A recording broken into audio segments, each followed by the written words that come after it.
É o motor da Mariña esta fábrica, é o pulmón, o corazón, é o todo, é o lugar onde máis postos de traballo hai, postos de traballo de calidade.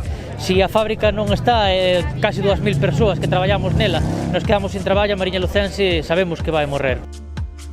O 28 de maio, a multinacional estadounidense Alcoa anunciaba o peche da planta de aluminio primario en San Cibrao, que leva operando 41 anos xunta de Alúmina e única que a día de hoxe fabrica este material en todo o estado.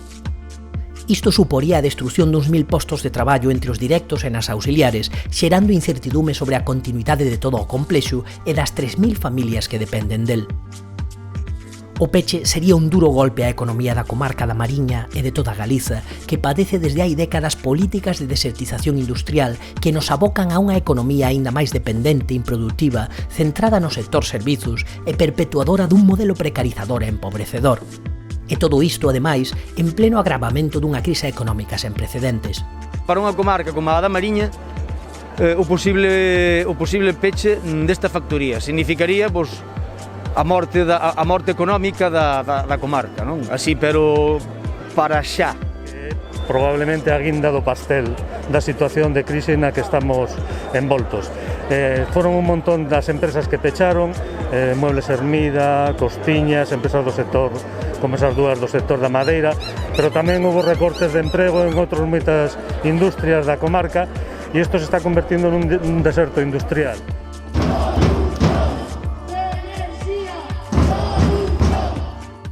A industria do aluminio consome grandes volumes de electricidade e a rendibilidade vai ligada aos prezos de enerxía. Non é casual que se establecese en Galiza, territorio obrigado á especialización e excedentario en produción eléctrica, nun proceso expoliador en beneficio de intereses alleos e do desenvolvemento doutras áreas, como consecuencia do noso carácter periférico e carente de soberanía.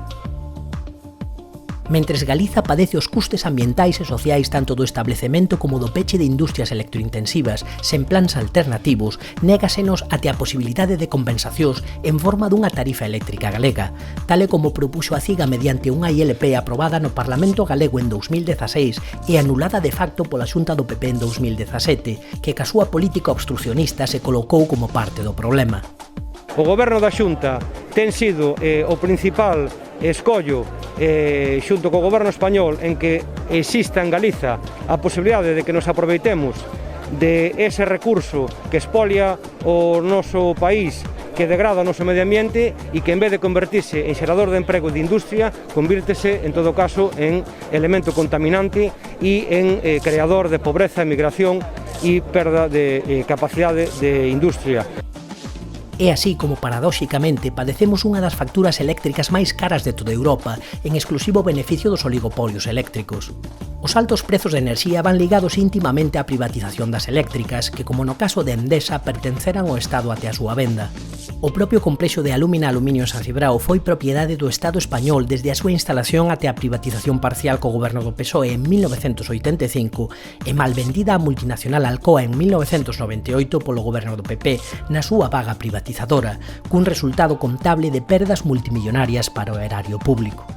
Desde entón, Alcoa logrou grandes beneficios grazas a este complexo, que usou para investir en plantas que, como no caso da de Arabia Saudí, pasaría a surtir a súa carteira de clientes en sustitución da que pretende pechar en Galiza, despois de se ter desfeito xa das plantas da Coruña e de Avilés. Alcoa fala de dous problemas estructurales que dice ela que son o baixo precio do LME e outro o alto precio de enerxía. Realmente, se nos fixamos, o baixo precio do LME non é un problema para esta fábrica, é un problema a nivel xeral. É un problema que afectaría tanto a esta fábrica como ás fábricas de Noruega ou ás fábricas de Islandia ou ás fábricas de Alemania. É moito máis eficiente esta que a que teñen en Noruega a propia Alcoa. E, sin embargo, está funcionando e non ten un futuro en entredito. E os salarios en Noruega son máis altos que os de aquí. Que nos dice eso? Que realmente aquí só hai un problema, que é o problema da enerxía. Aquí no seu día privatizouse todo o que foi o sector eléctrico. Aí entraron, pola porta de atrás, entraron como asesores os presidentes dos distintos gobernos.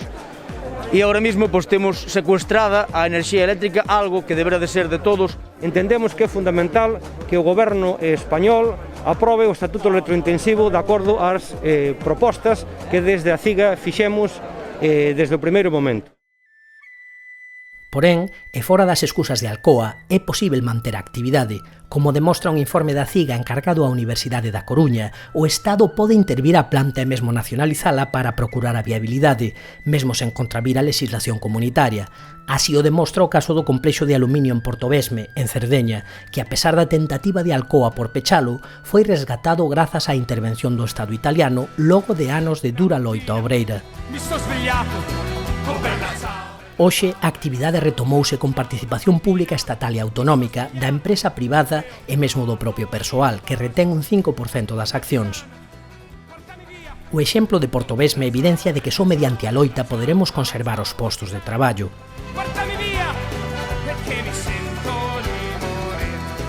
Entendemos, como xa hai un ano defendimos a través dun informe que a CIGA solicitou á Universidade da Coruña, que é a intervención pública e que se creen as condicións para que esa intervención pública teña lugar de inmediato, porque hai que ter en conta que o sector do aluminio e o sector enerxético en Galiza é estratégico e, por lo tanto, obriga de medidas que tanto o goberno español como o goberno da Xunta deben abandeirar. Exiximos que o goberno español derogue aqueles artigos da reforma laboral que facilitan que as empresas de forma unilateral poidan tomar decisións como esta.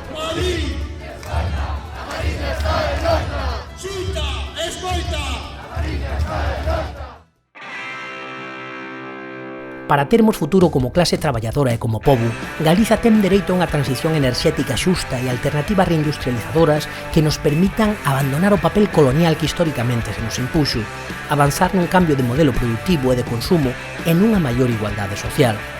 Para que isto sexa posíbel, este proceso ten que darse desde Galiza e para Galiza, dunha óptica soberana e autocentrada, non o abeiro de decisións unilaterais de multinacionais ou da demagoxia de gobernos aos que nada interesa que o pobo galego abandone o seu papel marxinal. A batalla será dura, será larga e ímola votar, imos facer esa batalla hasta o último momento, hasta a última gota de sangue que nos quede dentro e non imos permitir que nos cerre a fábrica. Nós non queremos Alcoa, nós queremos a factoría. A nosa Alcoa danos igual, por onde viñeron pódense volver a ir, o que queremos é a factoría que funcione. Renderse non é opción.